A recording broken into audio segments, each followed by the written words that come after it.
Example சொல்லணும்னா ஒரு பெரிய கேஃபேக்கு போய் உட்கார்றதை விட என் ஃப்ரெண்ட்ஸோட என் டீ கடையில் உட்கார்றது மேக்ஸ் மீ மோர் ஹாப்பி. முன்னாடி அப்ரோச் பண்ண மாதிரி கொஞ்சம் ஈஸோட அப்ரோச் பண்ண மாட்டாங்க. தேல் திங்க் ஓ எப்படி பேசுறது, அவங்களுக்குள்ளேயே மைண்டில் ஏதோ ஓடிட்டு இருக்கும். அதை நம்ம பண்ணுறதுனால இல்லை, அவங்களோட ஆட்டிடியூட் தான். ஆமாம். You have you face that?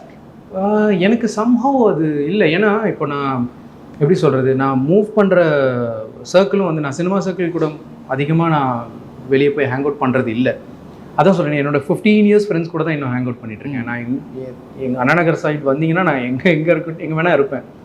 So lot of people connect to me very easily. இன்னொரு விஷயம், எனக்கு பாண்டியன் ஸ்டோர்ஸ் கொடுத்த image, that played a major role. என்னன்னா தே ஃபீல் தட் ஐம் அவங்க வீட்டு பையன்னு. இங்கே வா, அவரு தான் வா அப்படின்றவாங்க, வா எடுத்துக்கோ அப்படின்னு. ஒரு ஃபோட்டோ இல்லாமல் ஒரு 5 ஃபோட்டோ ஒருத்தராக சோலோ எடுக்கிறதா இருக்கட்டும், தே ஓன் மீ. அவங்க வீட்டு பையன் மாதிரி அந்த இமேஜ் ஒன்று கொடுத்துருச்சு அது.